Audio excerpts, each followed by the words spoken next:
Bom dia a todos. Obrigado, Alberto, Thomas, pelo convite gentil de estar aqui com vocês hoje. De fato, é um dia importante para nós aqui na reforma tributária. A gente está na reta final aí com o senador, né, com a equipe técnica do senador na elaboração desse relatório. O senador está liderando esse esforço agora no Senado, o senador Eduardo Braga, fazendo um trabalho aí bastante profundo na revisão do texto.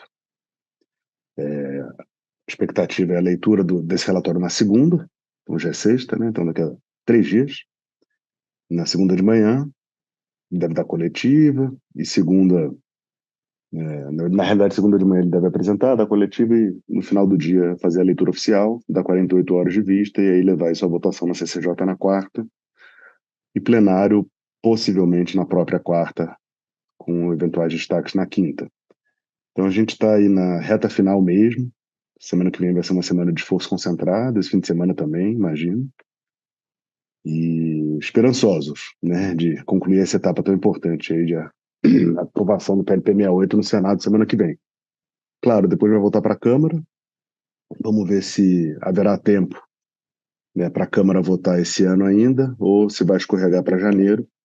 Aí esses tempos e movimentos do Parlamento dependem do próprio Parlamento. A gente aqui no Ministério da Fazenda, a gente assessora, dá os subsídios técnicos, tudo aquilo que é necessário para eles tomarem as decisões políticas e eles definirem os tempos e movimentos aí das aprovações.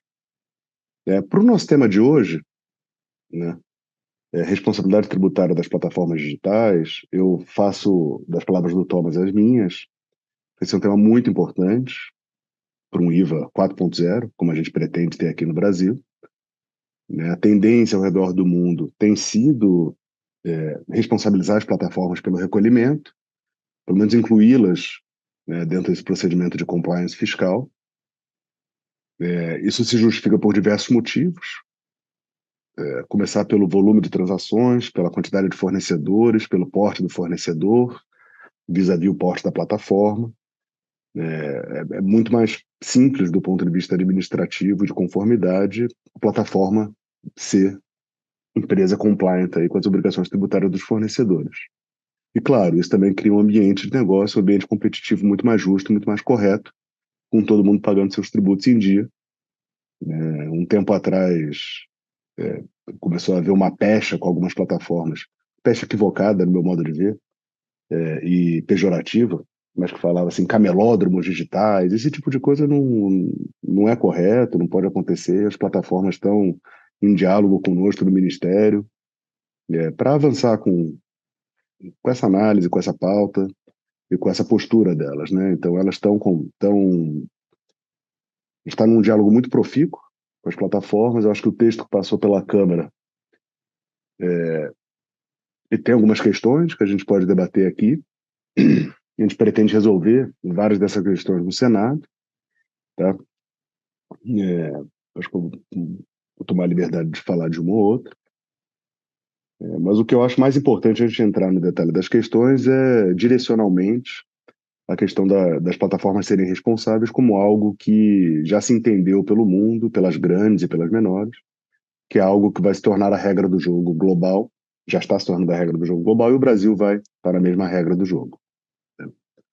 Entrando então nos detalhes dos pontos que vieram da Câmara, que eventualmente a gente precisa dar uma arrumada no Senado, foi levantada uma preocupação muito grande das plataformas com o volume de transações, né? Então o Rodrigo está aí da 99, por exemplo. Quantas transações você tem, Rodrigo, por dia na 99?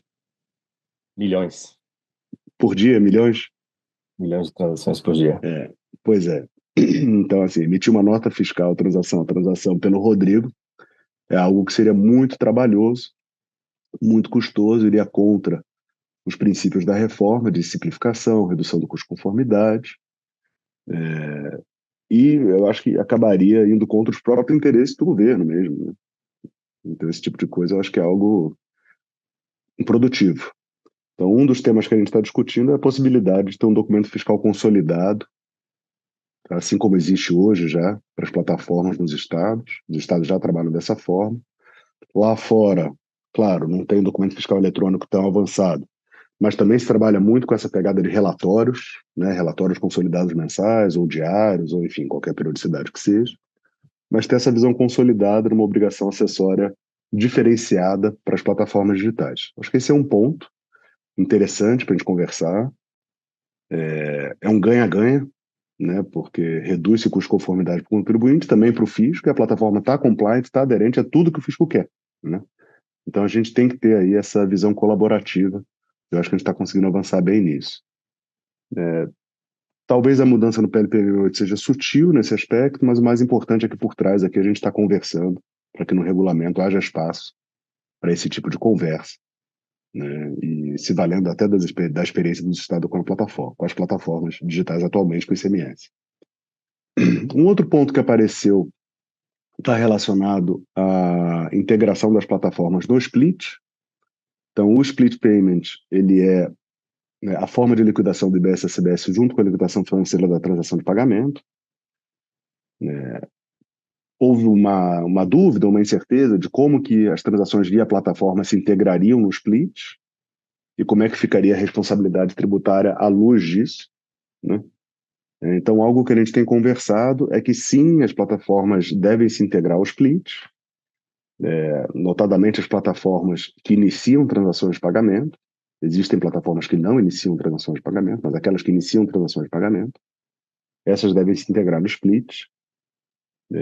E a integração no split ela vai ser diretamente entre a plataforma e o seu prestador de serviço de pagamento, o seu PSP, né? Então, por exemplo, né, o Mercado Livre e o Mercado Pago, né? Então, o Mercado Livre inicia a transação, comunica com o Mercado Pago os valores do IBS e CBS, esse valor é transmitido na cadeia de prestação de serviço do setor de pagamentos, até que ocorra a liquidação financeira dentro dos prazos, de acordo com as regras do split.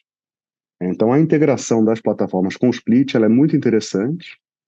Acho que ela resolve muita coisa, acho que simplifica também, e acho que atende à responsabilidade tributária.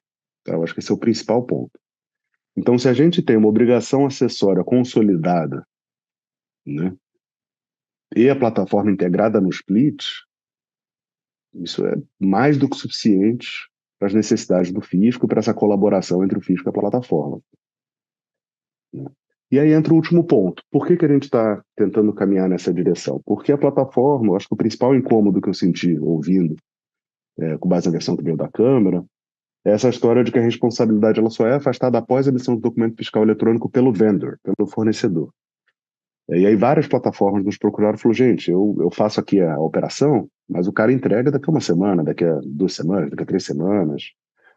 Ou sei lá, você pega uma plataforma tipo Booking, às vezes o cliente vai pagar direto no hotel dali a 6 meses, né? Então essa vinculação da responsabilidade tributária da plataforma à emissão de nota fiscal, documento fiscal eletrônico pelo fornecedor, é uma vinculação que criou bastante ruído no setor, é uma preocupação bastante grande de compliance, de como fazer isso, da necessidade de criação de novos procedimentos. É quase que uma ingerência no próprio modelo de negócios, né? Porque o modelo de negócio é de intermediação, não é de execução daquele serviço final. A execução fica por conta do fornecedor, tá? Então, a maneira que a gente está tentando lidar com isso passa por aquilo que eu conversei antes, né? Uma obrigação acessória consolidada, com prestação de informações periódicas e integração no split.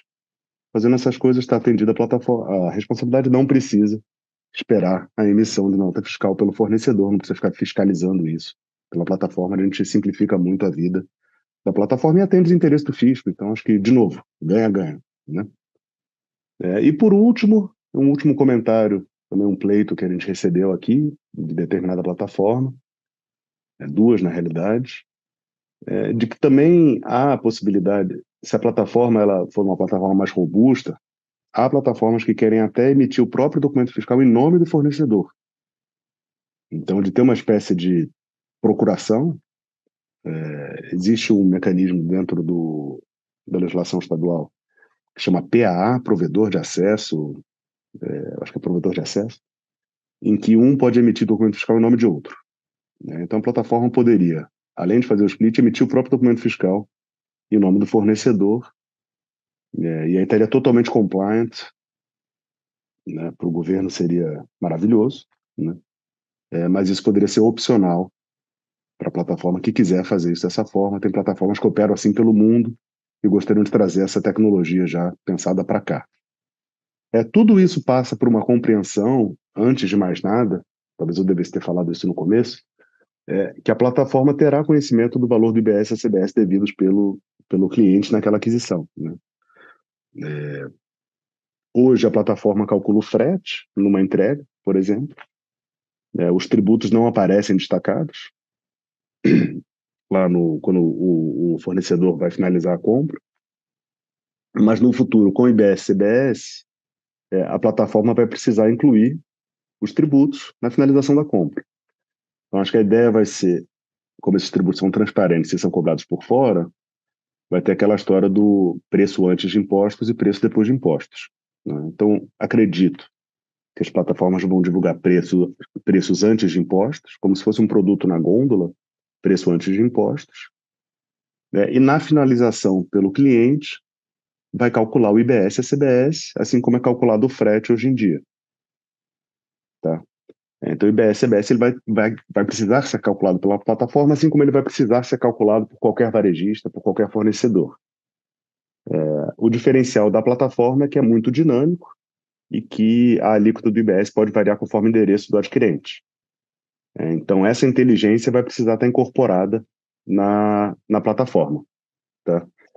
A Receita Federal está trabalhando numa calculadora da CBS para auxiliar os contribuintes. O Concefaz e os municípios, nesse pré-comitê gestor, também estão avaliando isso. Esse certamente será um serviço que o governo vai prestar para as empresas, tá? De facilitar o cálculo do IBS e CBS. No Brasil, com o nosso IVA dual, o principal desafio, de fato, é a alíquota, dependendo aí do endereço do destinatário, no caso da venda de um bem, por exemplo, tá? Então, como eu comentei, tudo isso passa pela cobrança do IBS e CBS por fora, do conhecimento do valor do IBS e CBS pela plataforma, e da integração da plataforma nos splits. Então, eu estou bastante animado com o futuro, acho que vai dar bastante trabalho, de fato, né, para as plataformas aí, né? Eu acho que é a vida, eu acho que assim, a tendência global é essa, e eu acho que as plataformas já estão compreendendo isso, né, especialmente as que atuam lá fora e aqui no Brasil. E eu tenho visto dentro do governo uma atitude muito colaborativa, entendendo realmente aí que é uma parceria. Na verdade, no IVA, o que eu costumo dizer é que as empresas, elas são parceiras do governo nessa arrecadação, né? O tributo ele é devido pelo consumidor final. Então, ao longo de toda a cadeia, o governo tem que facilitar ao máximo a vida das empresas para efetuar esse recolhimento do tributo. E todo o nosso modelo operacional está pensado nisso, e a plataforma vai estar plugada dentro desse modelo. Eu vi aqui que meu tempo esgotou, queria agradecer novamente o convite e devolver a bola aí para o Thomas e para o Alberto. Obrigado.